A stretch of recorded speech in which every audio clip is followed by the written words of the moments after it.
Muy buenas noches, Dios les bendiga a todos. Hoy quiero compartir con ustedes una de las oraciones más conocidas del mundo, la oración más famosa del mundo. Seguramente que en sus mentes ya estarán pensando cuál es. El Padre Nuestro, sí, el Padre Nuestro.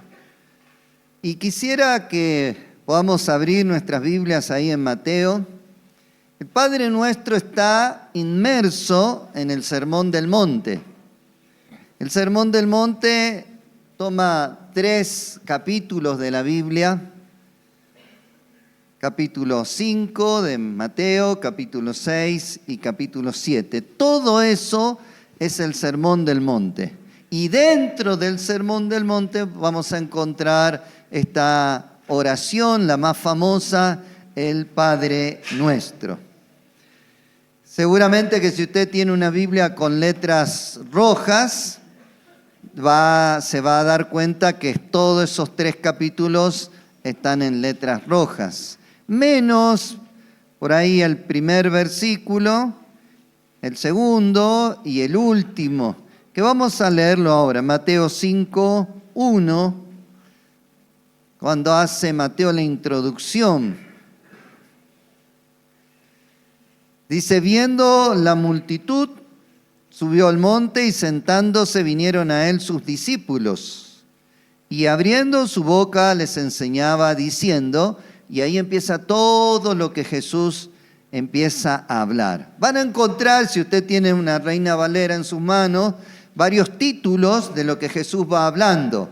Las bienaventuranzas, la sal de la tierra, la luz del mundo, Jesús y la ley, Jesús y la ira, Jesús y el adulterio, Jesús y el divorcio, Jesús y los juramentos, el amor hacia los enemigos, Jesús y la limosna, Jesús y la oración, Jesús y el ayuno, tesoros en el cielo, la lámpara del cuerpo, Dios y las riquezas, el afán y la ansiedad, el juzgar a los demás, la oración y la regla de oro, la puerta estrecha, por sus frutos los conoceréis, nunca los conocí, y los 2 cimientos. Esos son los títulos del Sermón del Monte. Fue un sermón bastante largo. Y vamos a leer los últimos versículos de este Sermón del Monte para tener el contexto del comienzo y del final. Mateo 7,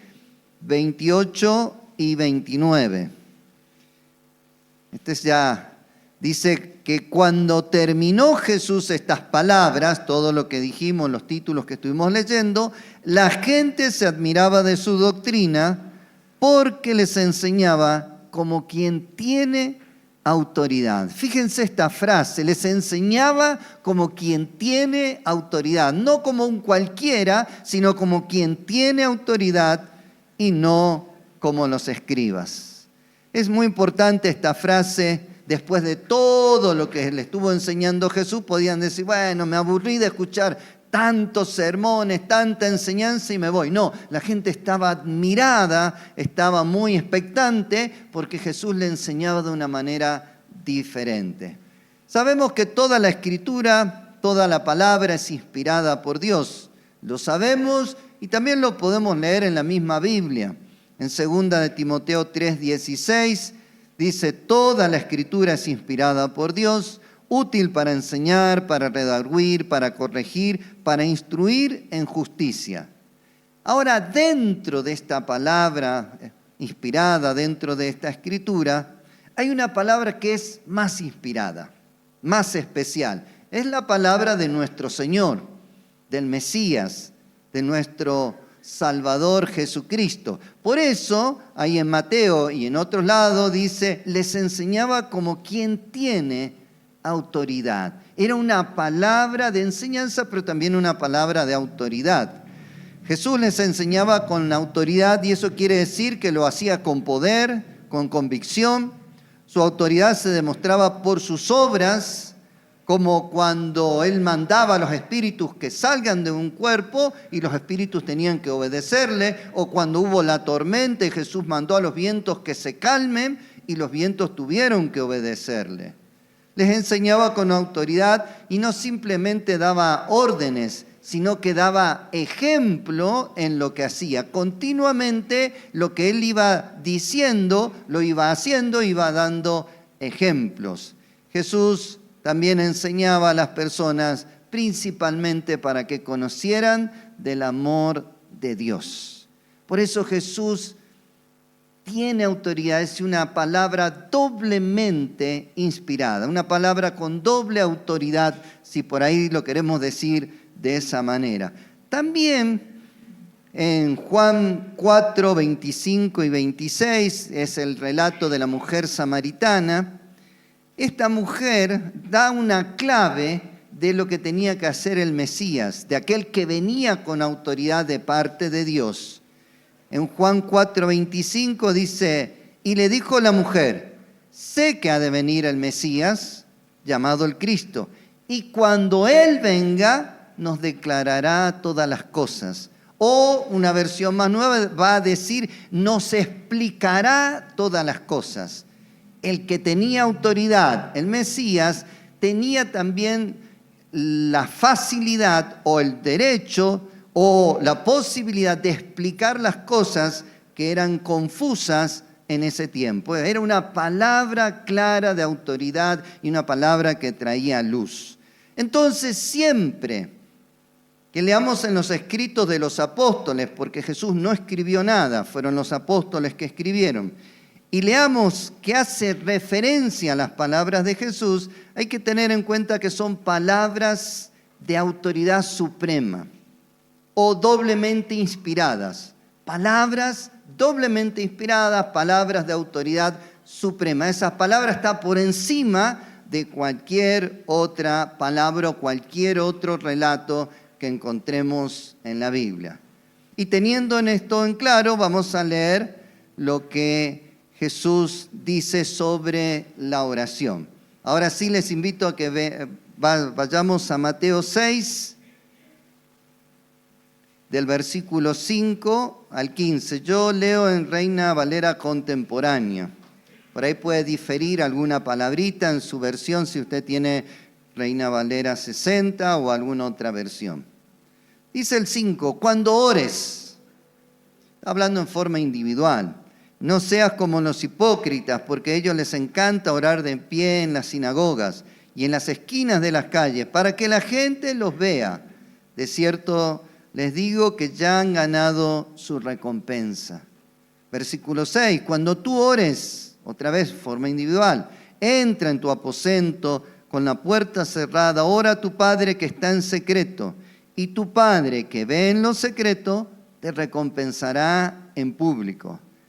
Cuando ustedes oren, no sean repetitivos como los paganos que piensan que por hablar mucho serán escuchados.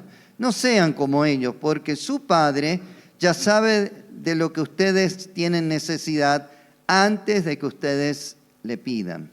Versículo 9. Por eso, ustedes deben orar así. Y acá cambia de hablar en primera persona o hablarle a la persona a un nosotros, a un todos, a incluirnos a todos. Padre, ustedes deben orar así. Padre nuestro. ¿De quién? Nuestro, de todos. Que estás en los cielos, santificado sea tu nombre. Venga tu reino, hágase tu voluntad en la tierra como en el cielo. El pan nuestro de cada día, dánoslo hoy. Y acá vuelve a cambiar a un nosotros, un nuestro. Danos el pan nuestro, a nosotros, dánoslo hoy. Perdónanos a nosotros nuestras deudas, como también nosotros perdonamos a nuestros deudores. No nos metas en tentación, y ese nos, cualquiera sabe que es la abreviación de un nosotros. No nos metas en tentación, o se podría decir, a nosotros no nos metas en tentación, sino líbranos del mal, porque tuyo es el reino, el poder y la gloria por los siglos. Amén. Ahora los otros dos versículos va a cambiar a la tercera persona del plural, usando un ustedes. Ya no un nosotros, le estaba diciendo Jesús, sino un ustedes. Dice el 14, si ustedes perdonan a los otros sus ofensas, también su Padre Celestial los perdonará a ustedes. Pero si ustedes no perdonan a los otros sus ofensas, tampoco el Padre de ustedes les perdonará sus ofensas. Evidentemente Jesús está hablando de dos tipos de oración, una oración individual, que la leímos en el versículo 5 y 6, no ores como los hipócritas, encerrate en tu cuarto y orá, eso es a solas, es algo individual. Pero después habla más de una oración congregacional, una oración colectiva. Y vamos a leer nuevamente, fíjense, del versículo 7 en adelante, se los leo rápidamente para que ustedes vean. Cuando ustedes oren, todos un grupo, no sean repetitivos como los paganos que piensan que por hablar mucho serán escuchados. No sean como ellos, porque su Padre ya sabe de lo que ustedes tienen necesidad antes de que ustedes le pidan. Por eso ustedes deben orar así. Padre nuestro que estás en los cielos, santificado sea tu nombre. Venga tu reino, hágase tu voluntad en la tierra como en el cielo. El pan nuestro de cada día, dánoslo hoy. Perdónanos nuestras deudas, como también nosotros perdonamos a nuestros deudores. No nos metas en tentación, mas líbranos del mal, porque tuyo es el reino, el poder y la gloria por los siglos de los siglos. Amén. Hoy, como les dije, vamos a ver la oración del Padre Nuestro en forma congregacional. ¿La podemos orar en nuestras casas a solas? Claro que sí. Y lo hemos hecho muchas veces y lo hemos repetido un montón de veces. Y si alguien viene por ahí de una tradición católica, quizás lo repitió más veces porque se enseña más en ese grupo cristiano. Pero no quiere decir que sea de un grupo, sino que es la oración que Jesús nos enseñó a todos los cristianos de todos los tiempos hasta que Él venga. Cuando le preguntaron, le dijeron, tienen que orar de esta manera. Así que lo vamos a ver en forma congregacional.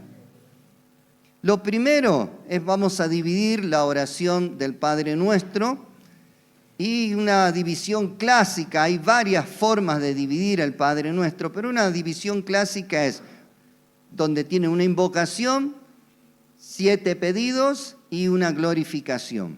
La invocación, dice, es el Padre Nuestro que estás en los cielos. Está invocando al Padre de todos los que creen en Jesús, de todos los que creemos en Jesús, Padre Nuestro que estás en los cielos. Y después viene 7 pedidos. Santificado sea tu nombre, que a veces nos olvidamos de orar de esa manera, no santificamos el nombre de Dios y pensamos que hasta a veces es como que algo malo. ¿Cómo yo, pecador, voy a santificar su nombre?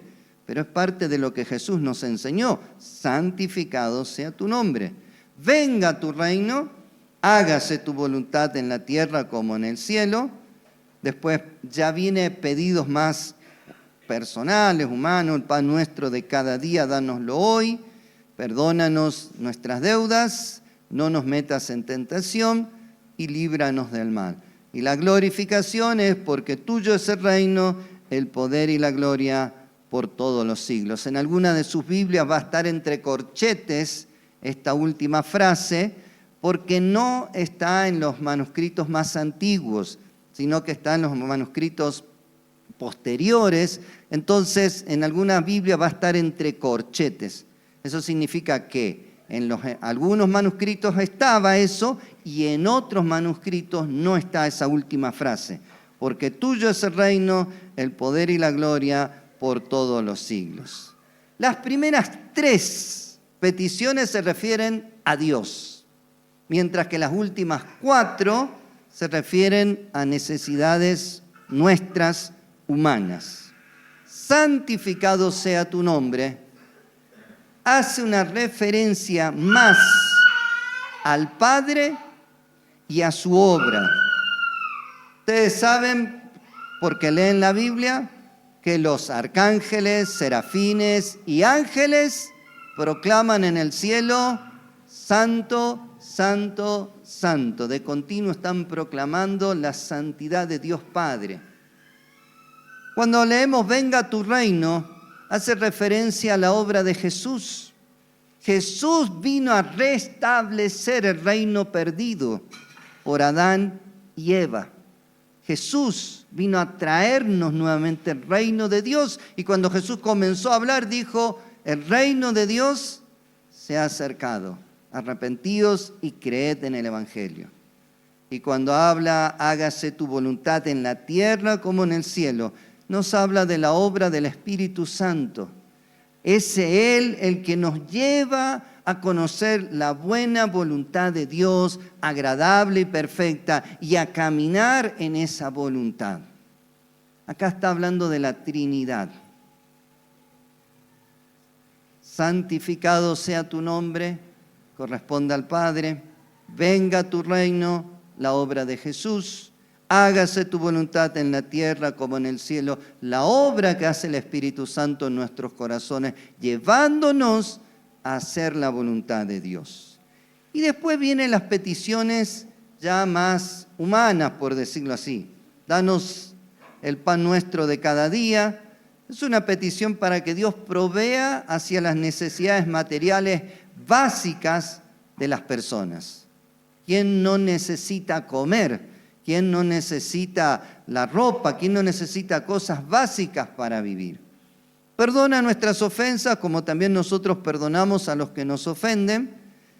No nos dejes caer en tentación. Y la última es: líbranos del mal.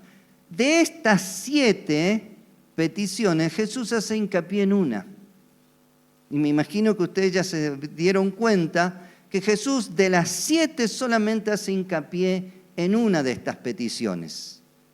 Perdona nuestras ofensas, como también nosotros perdonamos a los que nos ofenden.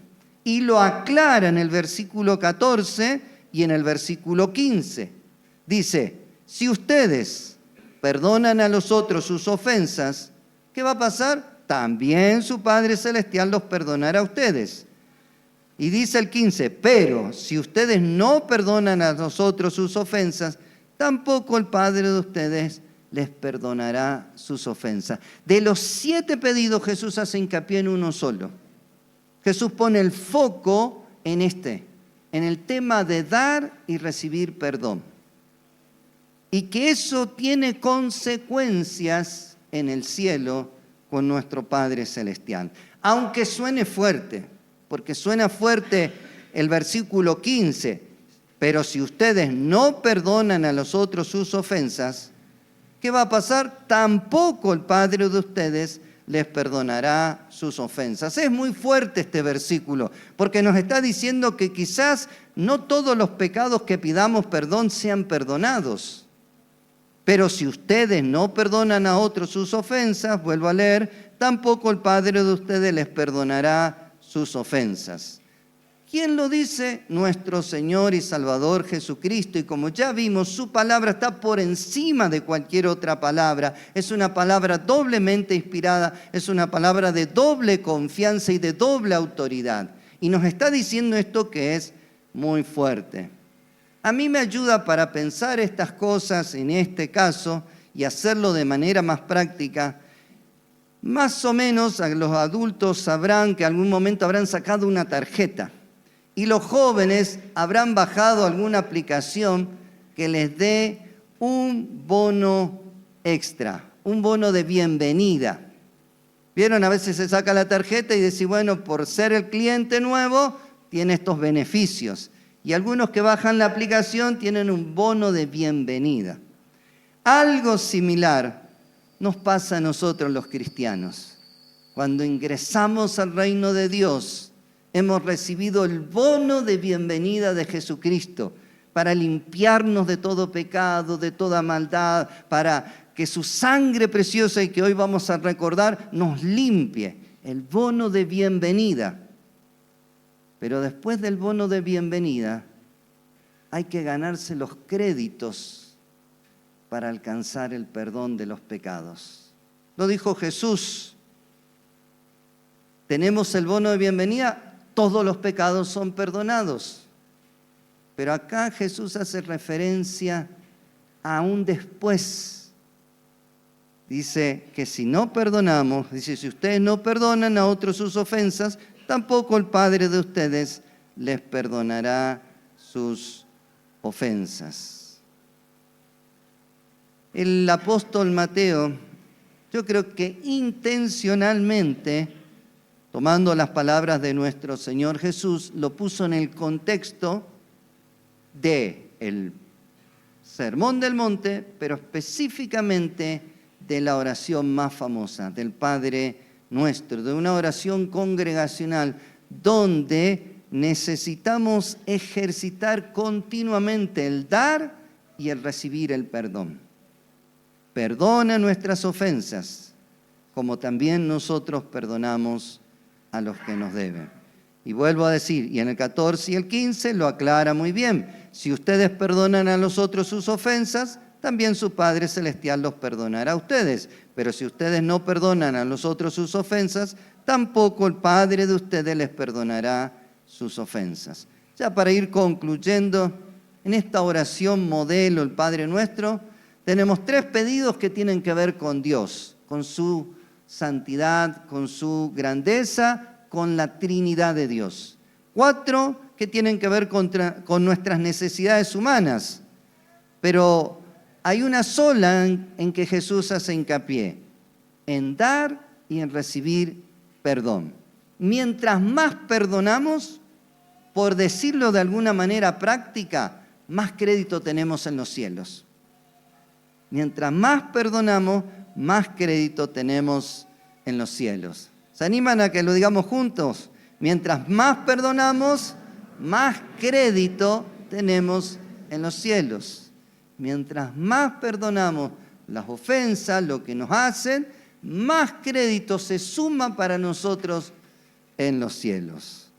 Así que siempre oremos, ya sea en forma individual, como vimos en los primeros versículos, en forma congregacional, como estamos viendo que el Padre Nuestro es más una oración congregacional, sin olvidarnos de sumar créditos a nuestro favor. Perdonando a los que nos ofenden continuamente, para que en el día que por la debilidad humana te toque pecar, en el cielo tengas suficiente crédito. Y que Dios te diga algo así más o menos. Hijo amado, hija amada, no hay problema, te sobran los créditos. Ay, gracias, Señor. Hijo amado, te sobran los créditos. Quédate tranquilo, mandaste muchos créditos acá al cielo. Qué hermoso sentir y saber que por nuestro accionar y nuestra fe tenemos créditos en los cielos en abundancia.